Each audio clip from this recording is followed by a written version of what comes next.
ప్రజానేత, అభివృద్ధి ప్రదాత, రాష్ట్ర పురపాలక పట్టణాభివృద్ధి శాఖ మంత్రివర్యులు డాక్టర్ పొంగూరు నారాయణ గారు నెల్లూరు వాస్తవ్యులు కావడం తమకెంతో గర్వకారణంగా ఉందని ప్రజలంతా హర్షం వ్యక్తం చేస్తున్నారని టీడీపీ శ్రేణులు ఆనందం వ్యక్తం చేస్తూ తెలియజేశారు.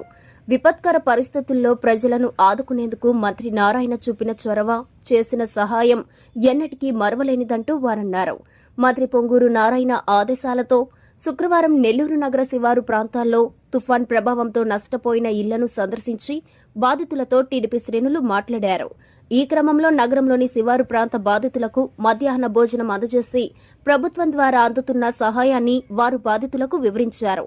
కూటమి ప్రభుత్వం వచ్చాక నెల్లూరులో మంత్రి నారాయణ చొరవతో అనేక అభివృద్ధి పనులు చేపట్టడంతో పాటు ఆపత్కాలంలో ప్రజలకు భరోసాగా నిలుస్తున్నారని తెలియజేశారు. పునరావాస కేంద్రాల్లో బస చేసిన బాధితులకు ప్రభుత్వం అందజేస్తున్న సహాయాన్ని వివరించారు. అనంతరం పలువురు బాధితులు మాట్లాడుతూ ఆపదకాలంలో తమను ఆదుకుంటూ నెల్లూరులో అన్ని రంగాల్లో అభివృద్ధి పదంలో ఉంచాలన్న మంత్రి నారాయణ తమ వద్ద ఉండడం తమకు ఎంతో గర్వకారణమని తెలియజేశారు. మంత్రి నారాయణ సేవా దృక్పథంతో నిరుపేదలకు విరివిగా సహాయ సహకారాలు అందుతున్నాయని హర్షం వ్యక్తం చేశారు.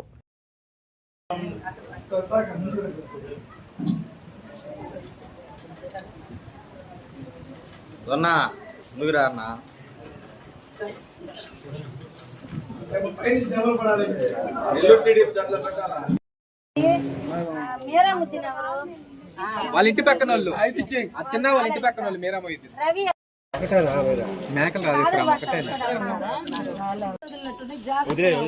అంటే ఇంతకు ముందు అంటే ఇప్పుడు 4 రోజుల నుంచి తుఫాన్ అయినా కూడా అందరిని జాగ్రత్త చేసి నారాయణ సార్ ముందుగానే అందరూ సేవ్ అయిపోయాము. ఇప్పుడు కూడా పొద్దున్న లేచి నీళ్లు వదులున్నారు కాబట్టి రాదు ప్రమాదం. ఒకవేళ నీళ్లు ఇంకా గానీ ఎక్కువ గానీ వదిలితే అందరూ కూడా జాగ్రత్త ఉండాలి. మీ దోపికాన్లో కూడా అందరు ఉండాలి. దోపికాన్ ఎవరు ఉండాలి ఇప్పుడు దోపికాన్లో? అక్కడ ఇళ్ళన్నీ గానీ జాగ్రత్తగా ఉండాలమ్మా. ఇక్కడ నీళ్లు మేము గంటకు వస్తాము, గమనిస్తా ఉంటాము. ఏదన్నా నీళ్లు వచ్చినాయంటే ముందు అక్కడ పునరావాస కేంద్రాలకు వెళ్ళిపోవాలి. మొన్న కూడా అట్లాగే గంటకి నారాయణ సార్ అక్కడున్నా కూడా ఫోన్ చేసి అందరిని అలర్ట్ చేసి అన్ని జాగ్రత్తలు చేశారు. మరలా ఇప్పుడు కూడా ప్రమాదం ఏం జరగకుండా అందుకోసం ముందుగా వచ్చి చెప్తున్నాం. అందరూ చెప్పండి. నారాయణ సార్ బాగున్నారు. మీకు మొన్న 4 రోజుల నుంచి ఆ ప్రమాదం జరగకుండా గంటకి హెచ్చరించాడు నారాయణ సారు. ఇప్పుడు కూడా మరలా పొద్దున్న లేసి నీళ్లు వస్తున్నాయి జాగ్రత్త అని చెప్పంటే మేము ఇళ్ల దగ్గర అందరూ చెప్తా మీకు కూడా ఈ బట్టలు ఆరేసేస్తున్నారు, ఉతికేస్తున్నారు, ఎండ వస్తుందని ఆనందంగా. అందుకని బట్టలు తీసేసి తీసేయి నీళ్లు వస్తున్నాయి. ఆయన ఎవరా? రవి.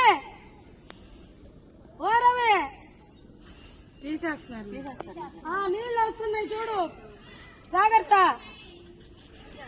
ఎండ సురుగ్గా కాసేలకి బాగా బట్టలు వేసేసారు. తీసేయండి, తొందరగా తీసేయండి. మన నీళ్లు వదిలేస్తున్నారు. ఇట్రాండి, ఒక్క నిమిషం ఇట్రాండి. ఇట్రామ్మా, ఇట్రా. అక్కడి నుంచి నీళ్లు వస్తున్నాయి చెప్పేదానికి. నీళ్లు వస్తున్నాయి ముఖ్యంగా మీకోసమే వచ్చింది. ఇక్కడ ఇళ్ళకి ఆడ కూడా మీ ఇల్లులు కూడా ఇక్కడే, ఆ ఇల్లులే కాబట్టి ఆ నీళ్లు రాకుండా ముందుగానే జాగ్రత్త. దేవుడి దయ వల్ల ఎత్తేస్తున్నారు. నారాయణ సార్ పుణ్యం అని ఈసారి ఎవరికి ఏం ప్రమాదం జరగల. నీళ్ళల్లో ఉండలే. మనం అందరం నీళ్ళల్లో ఉండుంటే అందరం వచ్చి ఇక్కడే వండుకొని ఇక్కడే పెట్టుకొని ఉండేవాళ్ళం.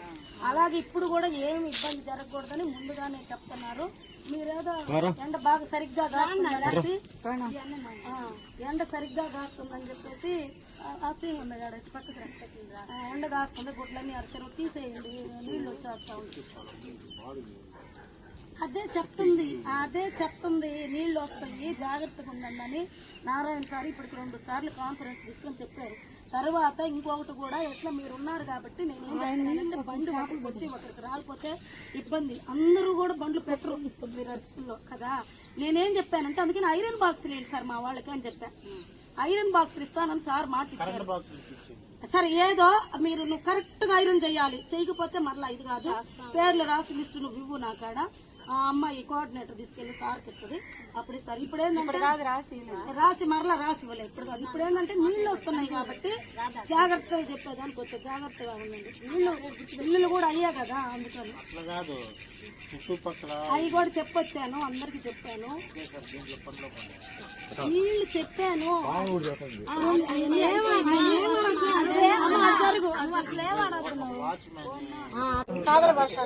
కడపల్ల క్యాంపస్ ఫోన్ చేస్తుంది అవి క్యాంపస్ ఫోన్ చేసి ఫోటో వెళ్ళేదంట.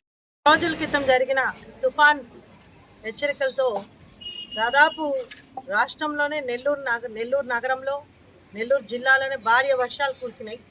దీని కారణంగా ఎప్పటికప్పుడు నారాయణ సార్ మానిటర్ చేస్తూ ఎక్కడైతే లోతట్టు ప్రాంతాల్లో ప్రజలు ఉన్నారో వాళ్ళందరినీ కూడా ఇటువంటి పునర్వాస కేంద్రాలకి తరలించడం, అక్కడికి వాళ్ళకి కావాల్సిన అవసరాలను ఏర్పాటు చేయడం కోసం ఎప్పటికప్పుడు అధికారులతో, ముఖ్యంగా ప్రజాప్రతినిధులు బూత్లో ఉన్న వాళ్ళందరూ కూడా వెళ్ళి వాళ్ళని పలకరించి వాళ్ళని తీసుకొచ్చి ఈ రీహాబిలిటేషన్ సెంటర్స్కి చేర్చడం జరిగింది. మనం అందరం చూసాం నెల్లూరు నగరంలో ఇంతటి వర్షం కురిసినా గతంలో అయితే ఎప్పటికప్పుడు ఎక్కడికక్కడ నీళ్లు నిలిచిపోవడం, ఆ ప్రాంతంలో దాదాపు 2-3 రోజులు మోటార్స్ పెట్టి నీళ్ళని తరలించడం జరిగింది. కానీ ఇప్పుడు కురిసిన వర్షానికి నెల్లూరు నగరంలో ఏదైతే ముందస్తు చర్యలుగా ముందస్తు జాగ్రత్తలు నారాయణ సార్ తీసుకోబట్టి 3-4 నెలల ముందు నుంచే ప్రతి డివిజన్లో స్మాల్ డ్రైన్స్, బిగ్ డ్రైన్స్ అన్నిట్లో కూడా సిల్ట్ తీసేయడం, అది కూడా లోతుగా తీయడం వల్ల ఈరోజు వాటర్ ఫ్లో అనేది ఎక్కడ ఆగకుండా వెళ్ళిపోవడం జరిగింది. 1-2 ప్రాంతాల్లో కొద్దిగా ఆగినా వాటిని అప్పటికప్పుడే మోటార్స్ పెట్టి రిమూవ్ చేయడం జరిగింది. కానీ మా నారాయణ సార్ పెద్ద మనసు చేసుకొని ఏదైతే 2-3 రోజులు వీళ్ళు బయటకు వెళ్ళే పరిస్థితి లేదో, ఎక్కడికెక్కడ కూలి పనులు చేసుకుని ఏ రోజుకి ఆ రోజు తినే పరిస్థితి ఉన్న ఇటువంటి పేదవాళ్ళందరినీ గుర్తించి అప్పటికప్పుడు అధికారులతో మాట్లాడి 2-3 కోట్ల వాళ్ళకి ఫుడ్ అరేంజ్ చేయమని చెప్పడం జరిగింది. దాంతో కలెక్టర్ గారు, కమిషనర్ గారు అందరూ కూడా వెంటనే వాళ్ళకి ఫుడ్లు కూడా అరేంజ్ చేయడం జరిగింది. ఈ రోజు స్టిల్ టుడే అంటే ఎండ బాగా ఉంది, ఈ నిన్నటి నుంచి ఎండ ఉంది, అయినా కూడా నారాయణ సార్ ఎప్పటికప్పుడు మానిటర్ చేస్తూ ఫుడ్ ఈ రోజు కూడా ఇవ్వండి వాళ్ళకి, వాళ్ళు వెళ్ళి బయటికి వెళ్ళి పని చేసుకునే పరిస్థితి లేదు కాబట్టి వాళ్ళకి 3 పూట్ల ఫుడ్ పెట్టి వాళ్ళని జాగ్రత్తగా చూసుకోమని చెప్పి ఇటు తెలుగుదేశం పార్టీ నాయకులు, కార్యకర్తలు, క్లస్టర్స్కి, కార్పొరేటర్స్కి, అదేవిధంగా బూత్ లెవెల్లో ఉన్న వాళ్ళకి, యూనిట్ ఇన్ఛార్జెస్కి అందరికీ కూడా బాధ్యతలను ఇస్తూ, అదేవిధంగా వీళ్ళ ప్రజల ఒక అవసరాలు ఏంటి, వాళ్ళు ఎలా ఉన్నారని ఎప్పటికప్పుడు మానిటర్ చేసుకుంటూ వాళ్ళకి ఈ ఫుడ్ని ఇప్పుడే మనం 53వ డివిజన్లో, ఇది 54, 53కు సంబంధించిన డివిజన్ కాబట్టి ఇక్కడ ఉన్న కార్యకర్తలు అందరం కలిసి వాళ్ళకి ఫుడ్ ఇవ్వడం జరిగింది. వాళ్ళందరూ కూడా అడిగాము, 2 రోజుల నుంచి మిమ్మల్ని ఎలా చూసుకున్నారంటే బాగా చూసుకున్నారని చెప్పి వాళ్ళు కూడా చెప్పడం జరిగింది. వీళ్ళకు ఒక సమస్య ఉంది, ఆ సమస్యను మేము నారాయణ సార్ దృష్టికి తీసుకెళ్తాం, వాళ్ళందరికీ కూడా ఇల్లు కట్టిమని చెప్పి అడుగుతున్నారు. రేపు నారాయణ సార్ని వస్తే తప్పకుండా ఇక్కడికి తీసుకొచ్చి వాళ్ళు ఏదైతే కోరుకుంటున్నారో అది చేసేదానికి సార్ దగ్గర నుంచి హామీ తీసుకుంటాం. ఎందుకంటే నెల్లూరు నగరంలో ప్రజలు ఏమడిగినా చేసే ఒక బాధ్యత గల ఇంపార్టెంట్ అయిన మంత్రిగా నారాయణ గారిని చూస్తున్నాం. ఇటు అభివృద్ధిలో దూసుకొని వెళ్తున్నాం, అభివృద్ధి అయితే ఏ విధంగా పరుగులు ఎత్తుతుందో నెల్లూరు సిటీలో అందరూ చూస్తున్నారు.